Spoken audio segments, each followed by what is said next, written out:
هعمل دلوقتي تتبيله السمك. وانا جبت كميه من الفلفل وقطعتها بالشكل دوت كده.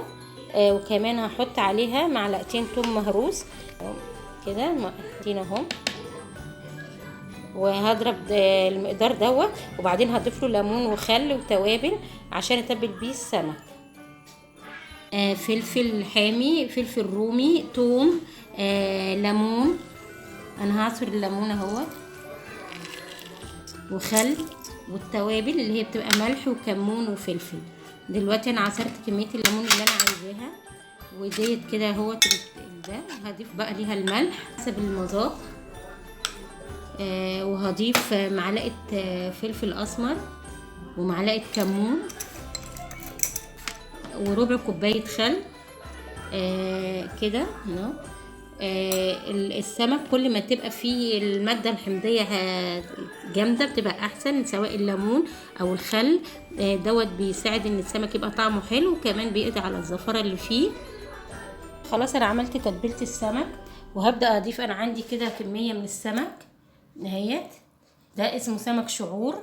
قعدته في مية وخل وملح لحد ما بقى نضف كده، ما بقاش فيه اي ريحة زفارة او بقايا من الدم بتاعته او الشوك اهو بالشكل ده.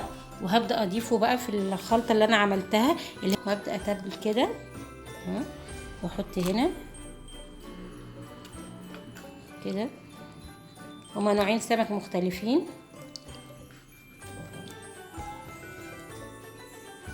ولازم لما تكوني هتعملي سمك لازم تحطيه في التتبيله ديت فتره كده عشان ياخد من التتبيله. خلاص انا تبلت كميه السمك اللي عندي، وفضلت معايا شويه من الخلطه كده اهو. هبدا اضيفهم على كده، وهسيبه لحد ما يتبل لمده نص ساعه او ساعه. كل ما يقعد في التتبيله كل ما يبقى طعمه احلى.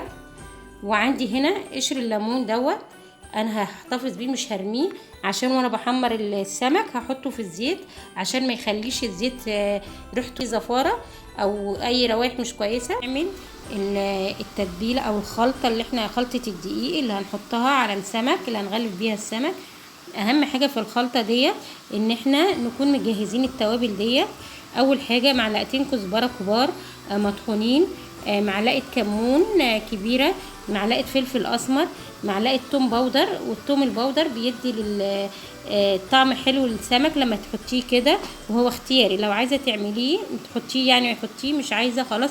ولو حابه تعملي الثوم الباودر في البيت، دلوقتي احنا في نهايه الموسم، توم قديم يعني كانت مخزناه، ممكن تطلعه وتقشره وتحطه في صينيه وتحطه في فرن البوتاجاز وتحمصه، وبعد كده تطلعه تطحنه في المطحنه. بس بعد ما يبرد هيديكي توم باودر بأقل تكلفه. التوم الباودر على الدقيق، كميه دقيق مناسبه لكميه السمك اللي انت هتعمليها، وتقلبي كده. وكمان هنضيف ملح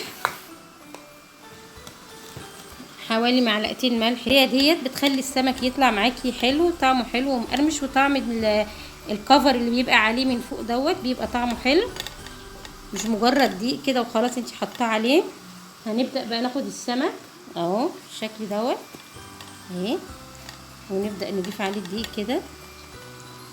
ولازم تحطي عليه كميه دقيق كويسه اهو، وتبداي ترصي كده وتحطي شويه دقيق كده عليه تغطيه.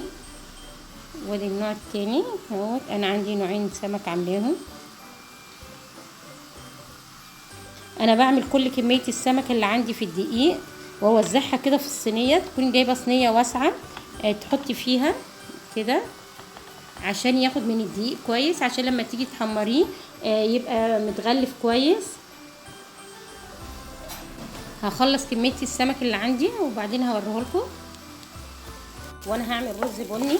جبت دلوقتي بصلايه كبيره وخرطتها وحطيت زيت معاها اهي، وهحمرها كويس قوي. لازم اديها لون غامق شويه بس ما تحرقهاش يعني.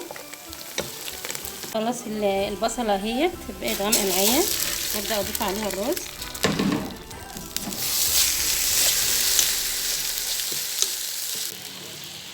توابل الرز البني بقى معايا معلقه قرفه كبيره، معلقه كمون، معلقه فلفل اسمر هضيفهم عليه كده، والملح حسب عدد كوبايات الرز. كل كوبايه رز عليها معلقه ملح، عليها كوبايه ميه.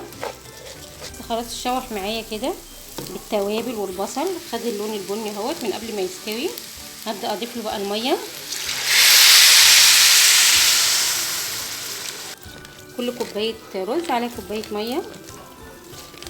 هسويه على نار عاليه، وبعد كده بهدي النار. اول ما بيشرب او بيشرب الميه بتاعته ببدا اهدي النار واحط حاجه تحتيه تعليه شويه عن النار، صاجه او شياطه.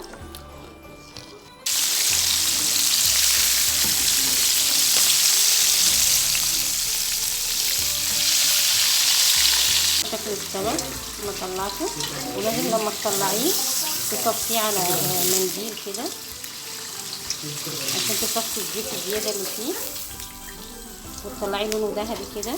بطاطس محمره. دلوقتي انا قليت البطاطس نص قليه اهو بالشكل دوت، وهبدا بعد كده ابردها، وبعد ما ابردها هبدا احمرها تاني. فديت كده الطريقه ديت بتخلي البطاطس تطلع معايا مقرمشه وطعمها حلو اهو. انا خدت منها شويه اهو، بس ده كده بعد ما عدى عليها حوالي ساعه وهي بارده عشان تبرد، يعني عدى ساعه. ودلوقتي بدات اقليها تاني. لازم تبرديها كويس قبل ما تبداي ترجعي تقليها تاني، عشان لما بتبرد وتيجي ترجعيها في الزيت مره تاني هو ده اللي بيديها القرمشه. دي بطاطس نص مقليه استوى معايا بالشكل ده. انا طفيت عليه خلاص كده، خلاص خلص معايا اهو بالشكل دوت، مقرمش ولونه جميل وطعمه حلو اهو. الشكل النهائي للسمك والرز البني والبطاطس المحمره، وانا هقدمه كمان مع سلطه خضراء. وبالهنا والشفا، واتمنى ان انتوا تجربوه، واتمنى ان يعجبكم.